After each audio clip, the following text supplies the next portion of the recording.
What's up everybody, welcome back to Superpower Reviews. My name is Liam Smith. Today we're going to be reviewing the Sideshow Collectibles Gotham City Nightmare Joker statue. Well, take a look, Bats. Things change.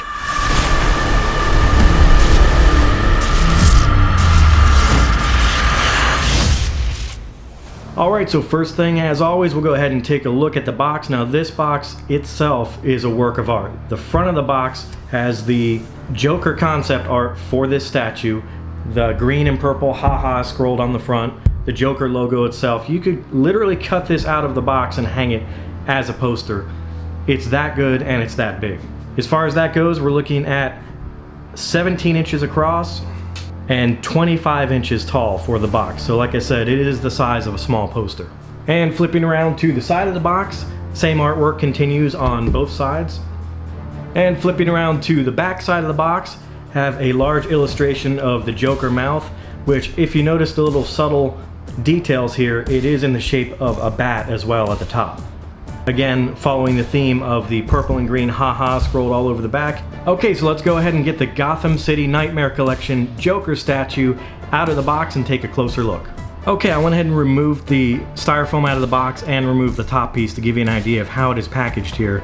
Now I'm going to do this one a little bit differently. Normally I would lay out all the parts on the table and show you each individual piece, but because there are so many fragile aspects to this statue, I'm going to actually assemble the main statue onto the base first and then show you the individual parts. And as you can see, as Sideshow always does, it is safely packaged in styrofoam, wrapped in plastic for each individual piece. And I'm very impressed with this one because there are a lot of very fragile areas on this statue and I don't see any breakage whatsoever. Okay, so before assembling the statue, I want to go ahead and show you the base first. This is a very heavy, very well made polystone base, as they always do. It is the heaviest part of the entire statue. Many of the parts of the other statue are actually not polystone because of the fine details and small pieces. They did go with a plastic material on some of the pieces. I'll show you that in just a moment. But this entire base, like I said, is a very heavy polystone. You can see they have the Joker logo, the image of the Joker on the bottom, and the haha scrolled in blue across the bottom. Okay, so I gotta say right away, just looking at this base before assembling anything, I'm blown away by the detail on this. Just take a look at the sculpting around the edges of the base. This is obviously meant to be part of Ace Chemicals, where the Joker is stepping out of the green chemical sludge. Just the amount of details on this, the aging, the rusting that they put on this, everything. I mean, this literally looks like rusted metal. The individual aging between the small pipes here, I mean, there is so much fine detail on here. It's almost hard to take it all in just by looking at it in one spin. So speaking of that, we'll take a look at the end of the video. As we always do, we'll scan around with more close-ups and more details of the entire thing. Okay, so if you look at the top of the base, you can see the two magnetic ports where the feet of the Joker statue mount in as if he's stepping out of the chemicals. I'll show you how that assembles in just a second. Okay, so as far as how this assembles, you can see the back foot, which doesn't actually have a foot on it because it is submerged into the chemicals, has a metal peg that goes down into the base.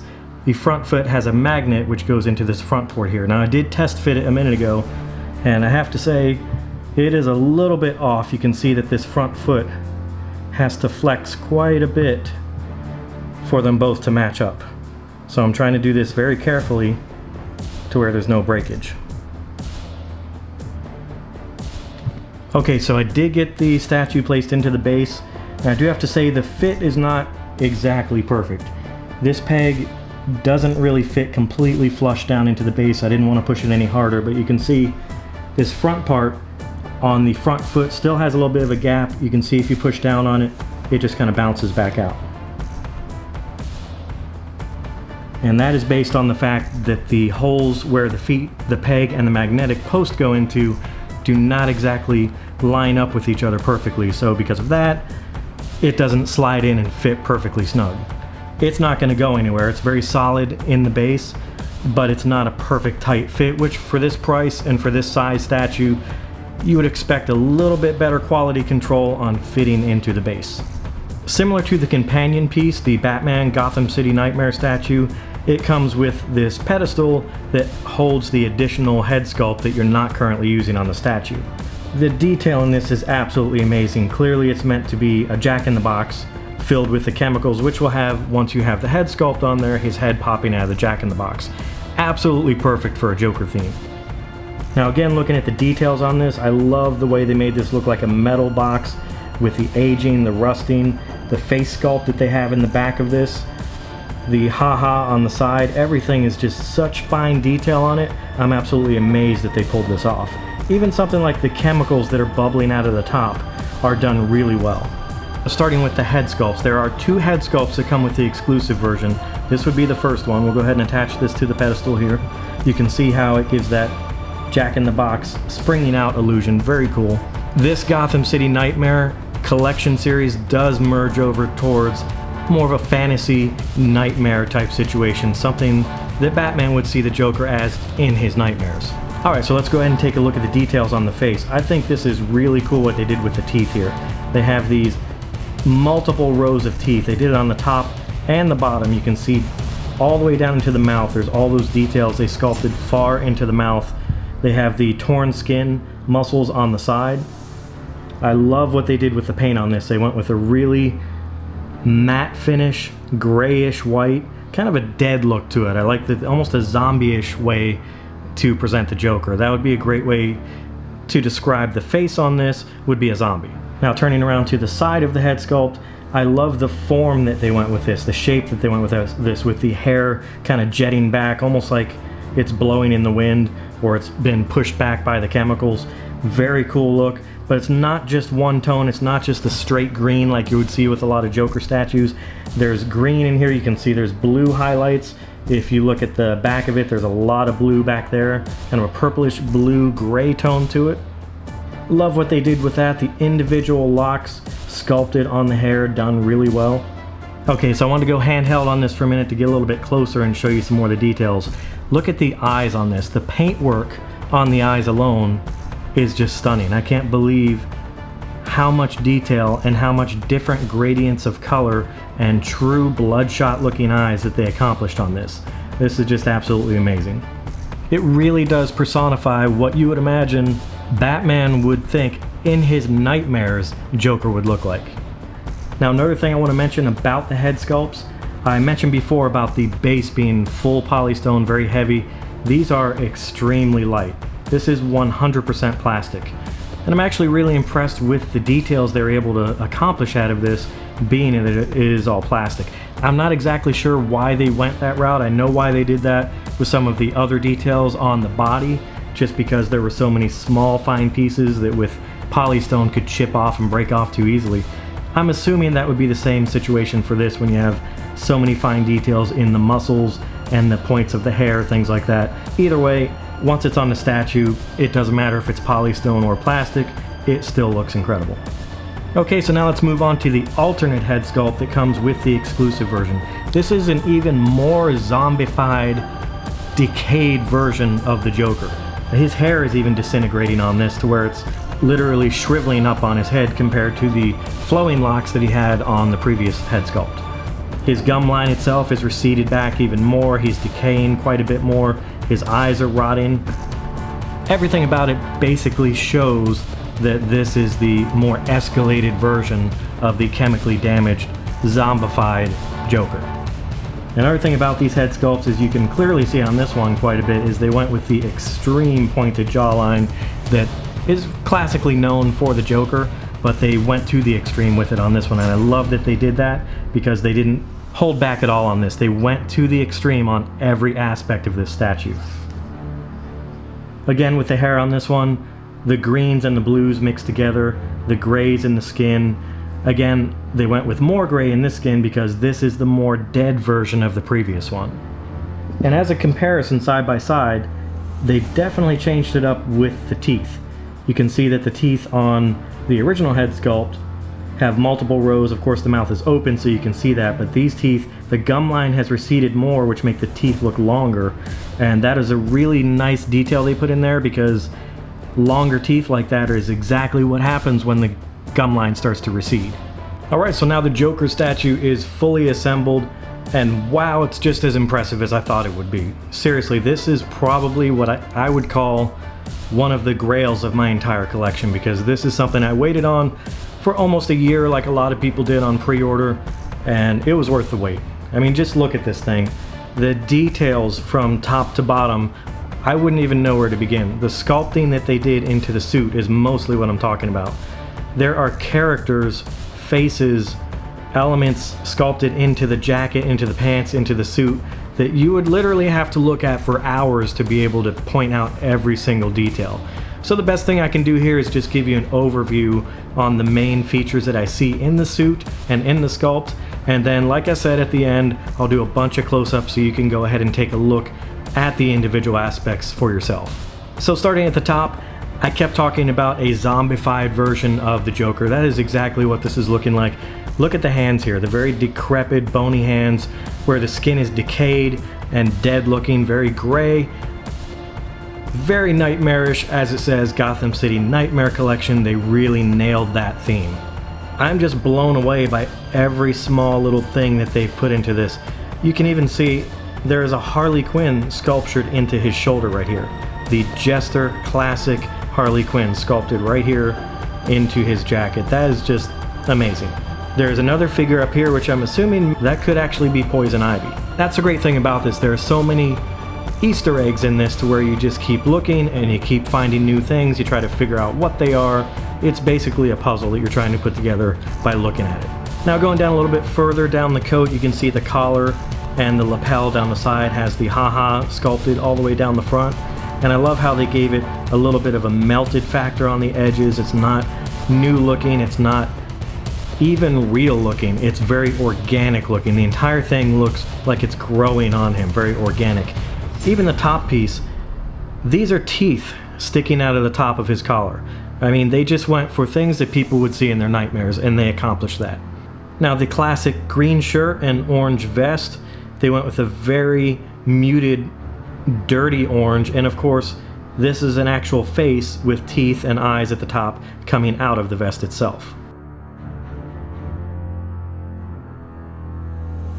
Now another one of the cool things, looking back up at the top, I mentioned the Harley sculpt at the top shoulder. There's also what appears to be a garden gnome type of situation happening up here. If anybody knows what that is and it's not a garden gnome, you can correct me on that in the comments below. To me, I'm seeing a garden gnome there. And of course, on the other side, you have Batman coming out of his other shoulder. His cape here, you can see the cowl at the top. Very cool. Which leads down to his arm that holds his classic flower that obviously sprays chemicals in your face. You can see this neon tube that comes around, another really impressive detail that, again, very fragile, very intricate, but very impressive. It is attached to his coat. Here comes around to the back of the flower, and you can see the green chemical leaking out of the flower. Okay, so now spinning this around to more of a side view here, we'll take a look at this side again. I won't point out every single detail, but starting from the arm all the way down the side of the jacket, more Jester faces, dynamite, bombs, faces that are unidentified. Now the paintwork I need to mention too. They went with that same theme they did with the hair, where they did the green and the bluish together. They did a purple and a bluish. Wherever the coat is worn, it has more of a bluish tint, as if the purple wore down to a lighter blue. Same thing with the pants. It goes into kind of a grayish blue. And another great Easter egg here, if you remember the fish guns that Joker had, there's the fish right there, sculpted into his legs. Okay, now spinning around to the back of the statue, it just gets even more and more details as we go. I know I'm kind of saying that over and over again, but it really is true. Just look at that. I couldn't possibly cover all of this in one video. I'm going to go over the main details, and like I said, I'll let you look at the rest of it for yourself. If you look at the back of the collar, you can see the teeth that line the top of the collar a little bit better, but it also has the Arkham Asylum logo scrolled across the back of the leather right here. Alright, as far as the size of this statue, it is a pretty massive statue. You're looking at just under 20 inches tall. That's really impressive, and seeing it in person is even more impressive, because being such a large statue really shows off all the details that I've been talking about. Okay, so like I said at the beginning, what I'm going to do now is get the close-ups and the scanning around. I'm going to go a little bit more in depth with this one. I'm really going to show the details on this so that you can scan around it yourself and judge for yourself what every little detail means to you, what every little aspect the artist put in here means to you. Any comments you want to put below, let me know what you think some of the things in this mean, the Easter eggs, the puzzle pieces, as you would say, what they mean to you. Go ahead and leave a comment below, let me know what you thought. So let's get right into it and take a look at the details.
It's over, Bats.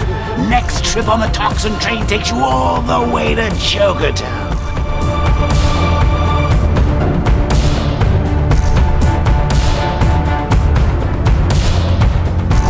Okay, and that's going to wrap it up for this review of the Gotham City Nightmare Joker statue from Sideshow Collectibles. Like I said earlier, go ahead and leave a comment below. Let me know what you thought about all the details on this, what your impressions are on it. And of course, don't forget to subscribe. That way you won't miss any upcoming content. Thanks for watching, and I'll see you on the next video. A little more of that delicious fear gas, and it will be all over.